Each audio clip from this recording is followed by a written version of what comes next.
Shalom.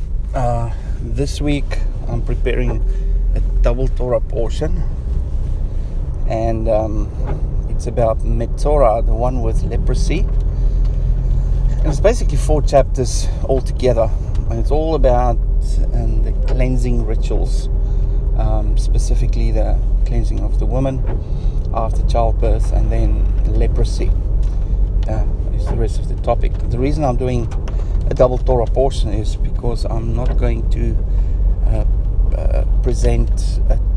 study this Sabbath, because we've got a wedding on.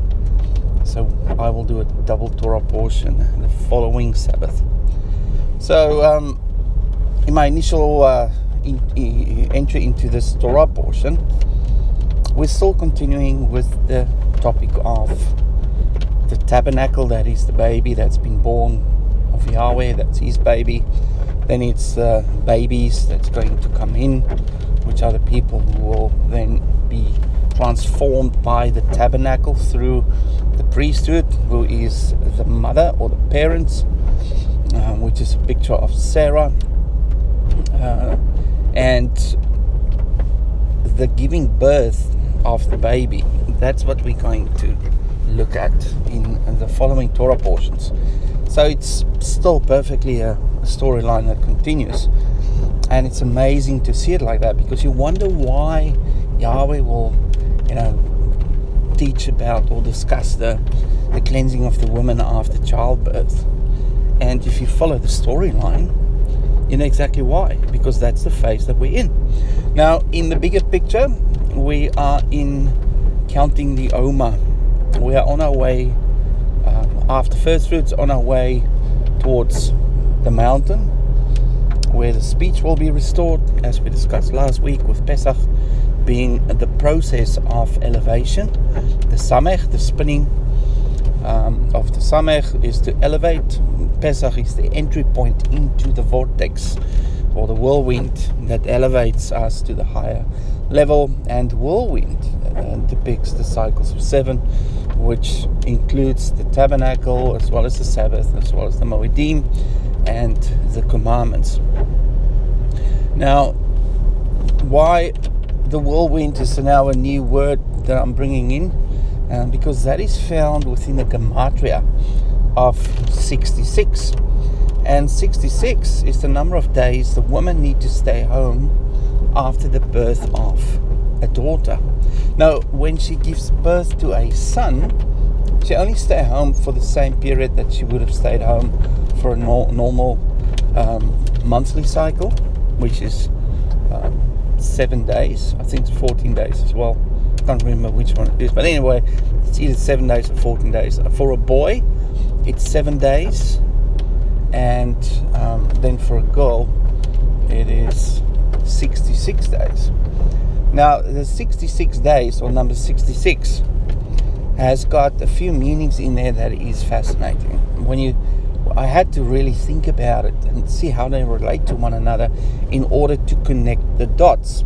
Now, we stepped off from the last week's study, Shimini, which is all about strange fire, Hophni and Pinhas, and Aaron's 2 sons as well, about the corrupt leadership. So the focus was on the priesthood, who has been corrupted by their egos or by their greed.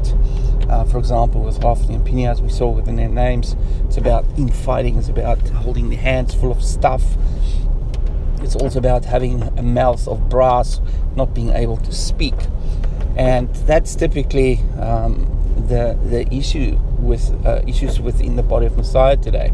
And the leadership are also corrupted. And that's why the church in Laodicea is the one that is the last generation church, which basically where we are at, that Yahweh is not happy with. So we're still in the process of coming out of her, my people, calling people out as they get insight into the things of Yahweh. They will slowly move out. So it's our job to go over the wall, which we discussed last week, the stronghold, which is to do with Sheol or Saul, which was the enemy of David, the beloved. And we are the beloved as well. And we are to jump the wall of the enemy's city that hold the babies or the new believers captive in the nations, and we need to bring them into the house so that we can help them, nurture them, give them milk, and change their nappies and grow them up into maturity so they can be about the Father's business. And all those things were the gematria of different numbers that we saw last week and the week before. Quite fascinating how the numbers within the words actually color in between the lines of the framework of the stories within the Torah portion. Now, when you zoom out and you see things in relation to another, you see the progression from one Torah portion to another, and you also see the overlaying of the festivals, which is Passover, unleavened bread. Unleavened bread featured heavily last week.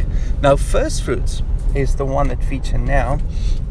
And first fruits also connect with the last feast. Why is that? Because the harvest is all about fruit.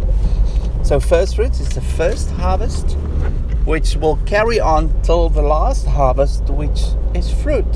Now this week, or this week's Torah portion, we spend a lot of time in the conceiving of the woman, the cleaning after conceiving, after giving birth.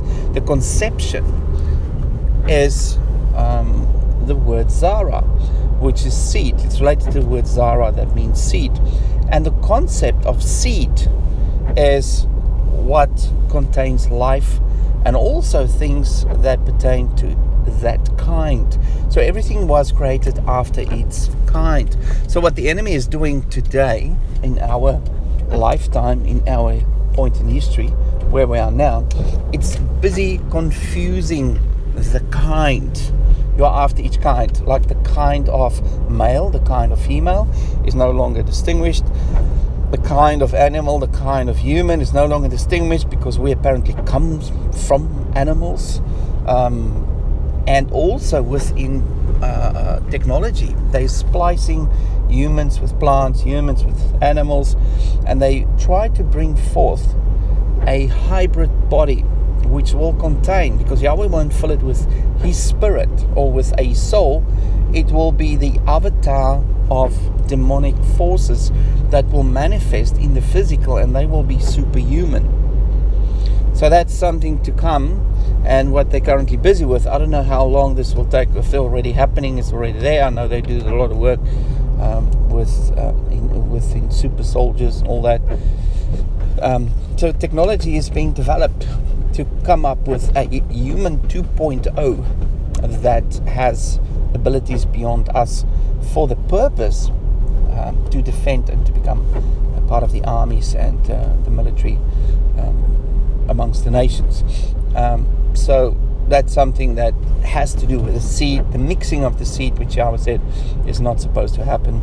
We are doing just that. In the same way, in Genesis 6, they mixed the seed of the Elohim or the angels and the people, and that brought about the giants. So I'm going to leave you with those thoughts. I hope you have a lovely day, and I'll hopefully speak to you again tomorrow. Shalom.